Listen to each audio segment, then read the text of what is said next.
governor has, but they're scratching their heads. And this plan answers some of the questions.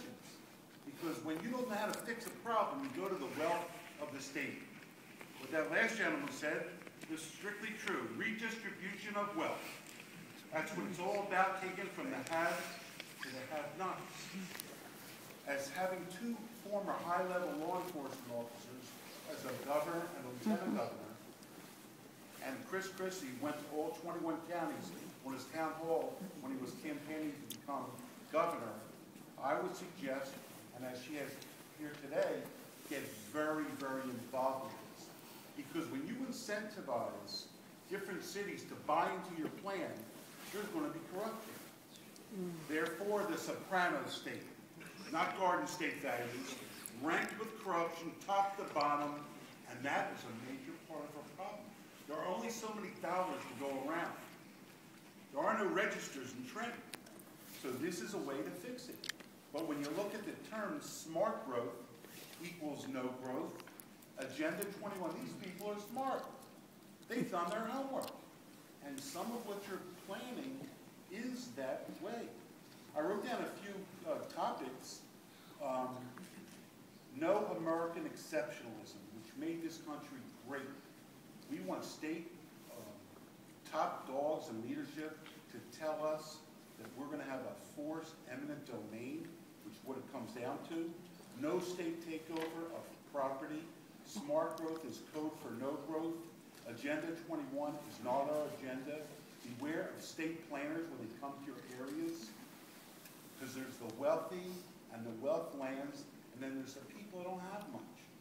And again, it's a redistribution of wealth. So, you know, your targeted economic growth, number one, enhance opportunities for attraction and growth of industries of statewide and regional importance.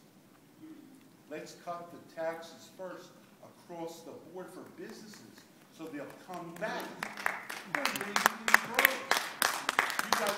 You've got state workers that affects this plan that are living in Pennsylvania, which is a much lower rate.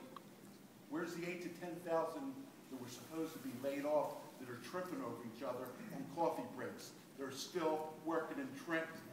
So again, there's only so many dollars that'll go around. Number two, effective planning for vibrant regions. Guide and inform regional planning so that each region of the state can experience appropriate growth according to the desires and assets of that region. That's a very gray statement. There's got to be specificity in what your target goals is. Go back to the drawing plan, involve the governor as an election guy. He traveled all 21 counties. Ms. Guadano is here. We need law enforcement involved with this because you're going to have more corruption and you're going to have not the end result that you want. Thank you very much. All right. Mr. Ross? Strauss. Sorry, sir. Where to begin? There's so much here. When Nancy Pelosi said we have to pass a bill to find out what's in it, she couldn't be talking about this plan. Because that's how the law is passed, and then they appoint, not elect, a small group of people to make all the decisions for you. And they're well-meaning, but there are always unintended consequences that they cannot foresee. And this plan is rife with them, I'm sure. The very educational lady over here talked about constitutionality. In no way, shape, or form can anybody tell me that there's any constitutionality in this plan that tells you what you can do with your property if you're not hurting somebody else. And that's the bottom line. Plan. We don't need no stinking plan.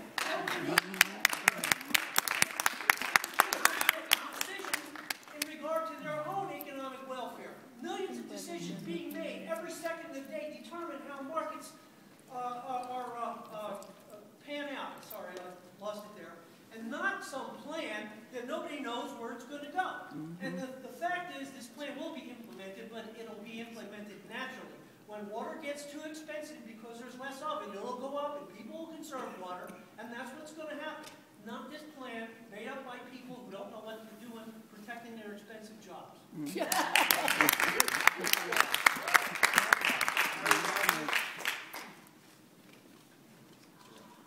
My name is Harry Rogers. I've had the opportunity to participate in these listening sessions both on a federal, state, and local level. I've also had a chance to participate and contribute to notice of proposed rulemakings. I can tell all the people here one thing for absolute certain. What these procedures are is gratuitous and solicitous exercise. It is a fait accompli. It is done.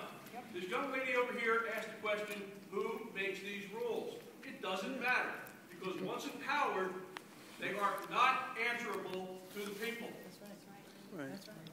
The only people who are answerable to us, the taxpayers, are our elected representatives. The only thing we can do here tonight is not convince these people that they're headed down the wrong road. They know what their road is, and it's paved. Yeah. It's got curbs. It's got sewers. It's ready to go.